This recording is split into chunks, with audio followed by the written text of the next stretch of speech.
আজকে কি রান্না করব আপনাদের মাঝে চলে আসলাম। কিছুদিন রেসিপি দিতে পারি নাই, সরি, দুঃখিত।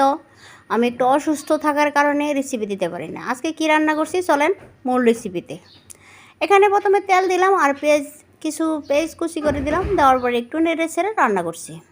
সো ভালো করে একটু রান্না করতে হবে। এখানে মাছ নাই, মানে আমার ফ্রিজ নাই, আমি কি রান্না দেখাইতে পারি নাই, কারণ মাছ অল্প ছিল তাই মাছ দিয়ে দিলাম। দেওয়ার পরে এখানে মশলা অ্যাড করবো। মশলা বলতে হলুদের গুঁড়া, মরিচের গুঁড়া, রেগুলার আমরা যে রান্নাগুলা করি এই মশলাগুলাই অ্যাড করে দিচ্ছি। ধনিয়ার গুঁড়া, লবণ, সব মশলা মানে আদা বাটা, জিরা বাটা সব মশলা অ্যাড করে দেবো।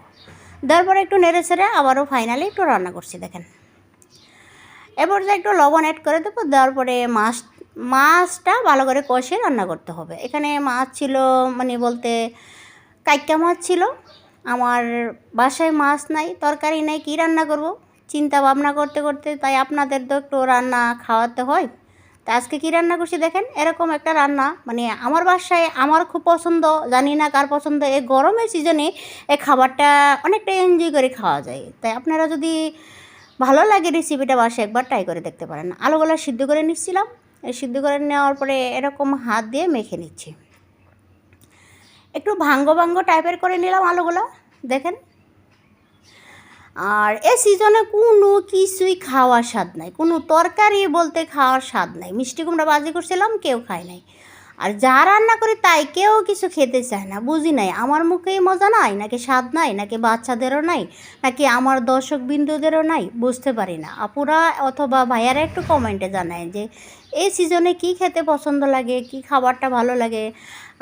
আমি বুঝতে পারতেছি না যে কেন এরকম মুখে স্বাদ নাই, কোনো কিছু রান্না করলে খাওয়ার মতো যোগ্য নয়, যে এটাই খাইতে ইচ্ছে না, ওটাই মানে কী খাইলে যে মুখে স্বাদ লাগবো এটাই ফিরে পাচ্ছি না।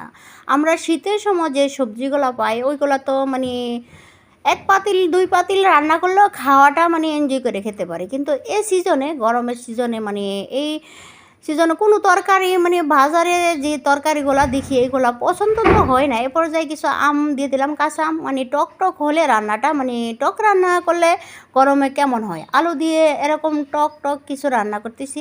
দেখা যাক আজকে কিছু খাইতে পারি কিনা। মানে অনেক দিন যাবৎ কিছুই খাওয়ার রুচি নেই, মানে যা খাই তাই তিতো লাগে অথবা স্বাদ লাগে না, খাবারের মানে রুচি উঠে গেছে, বুঝতে পারি না। এ পর্যায়ে কিছু জিরা বাটা অ্যাড করে দিলাম। দেওয়ার পরে আবারও ভালো করে রান্না করব। দেখেন সো আপনাদের মাঝে এরকম কিছু কাহিনী বলতেছি যে খাবারের রুচি কি সবারই উঠে গেছে না আমাদের মুখ থেকে চলে গেছে। যাক এ পর্যায়ে ভালো করে রান্না করব। আর লবণটা আর মরিচটা একটু টেস্ট করে দেখে নিচ্ছি, মানে পারফেক্ট হচ্ছিল। যাক আবারও ভালো করে গাঢ় গাঢ় টাইপের হবে ডাউলগুলা। মানে আলু দিয়ে এরকম টক টক কিছু রান্না করলে তাহলে আমার মনে হয় কিছুটা খাওয়ার যোগ্য হবে। গরমের কারণেই নাকি কিসের কারণে বুঝতে পারতেছি না যে খাবারের কোনো স্বাদ নাই, ইচ্ছা নাই, রুচি নাই, এরকম মুখ থেকে চলে গেল, কারণটা কি। তাই আজকে চিন্তা ভাবনা করে দেখলাম যে টক জাতীয় কিছু রান্না করে দিয়ে খেতে পারিনি, কিন্তু মাশাআল্লাহ খেতে পারছি, ভালোই লাগছিল। আর রেসিপিটা এমন হলো। আল্লাহ হাফেজ, সবাই ভালো থাকেন।